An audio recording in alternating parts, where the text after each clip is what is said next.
Kostum barat dari masa ke masa.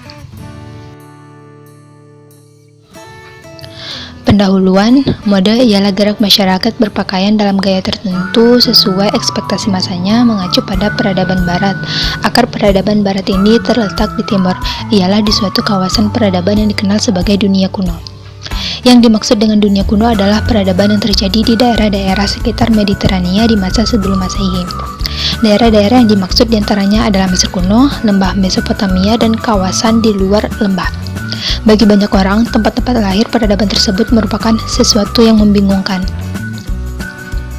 Memang Mesir kuno dan lembah Mesopotamia mengesankan dengan monumen yang megah sejarahnya yang melengkapi sekurang-kurangnya 4.000 tahun dan ketenarannya sebagai masyarakat yang berpengetahuan luas serta terampil.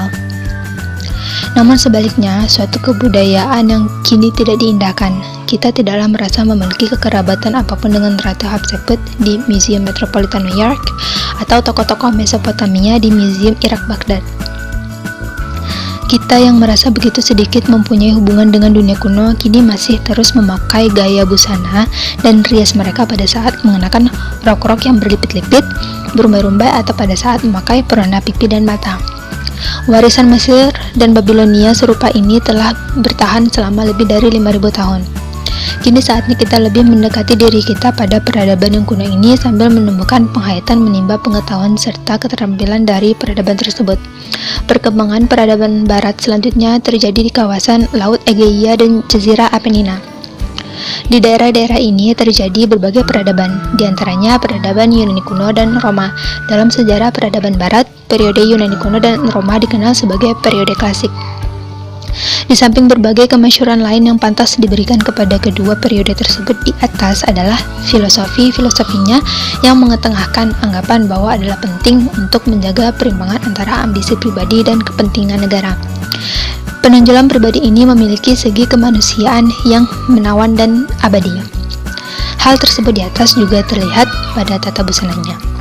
Aneka draperi, tunik, kaftan, dan lain sebagainya yang dewasa ini dikenakan oleh manusia modern memiliki akar di periode klasik. Oleh karena itu, studi tentang sejarah busana Yunani kuno dan Roma kiranya bermanfaat bagi masyarakat yang terlampau cenderung menerima bentuk-bentuk busana kaku dan keseragaman yang tidak berpribadi. Tidak dapat dipungkiri lagi bahwa dunia klasik memberikan sumbangan istimewa kepada peradaban manusia. Tercakup di dalamnya kegiatan tata busananya. Yunani kuno dianggap sebagai cikal bakal peradaban barat. Peradaban Yunani kuno yang begitu cemerlang diteruskan oleh peradaban Roma untuk kemudian ditegakkan oleh peradaban Nasrani. Dengan demikian dapat diungkapkan bahwa kebudayaan barat tumbuh dari 3 akar, yaitu 1. Hellas, ialah kebudayaan Yunani kuno. Istilah Hellas digunakan untuk membandingkan kebudayaan Yunani yang halus dan bercita rasa tinggi dengan kebudayaan bangsa lain yang oleh orang Yunani dianggap masyarakat barbar, ialah tidak berbudaya. Kebudayaan Yunani yang meluas ke negara-negara sekelilingnya berkembang pesat tanpa paksa disebut Helenisme. Helenisme terutama terjadi semasa dan sesudah Alexander Agung abad keempat sebelum Masehi. Roma, negara dunia beradik kuasa. Roma menaklukkan dunia Helenisme Yunani. Sebaliknya, Helenisme juga menaklukkan Roma yang pada mulanya nyaris memiliki suatu peradaban. Dunia Nasrani ialah kehadiran suatu sintesa baru, suatu perpaduan unik dari berbagai elemen pemahaman.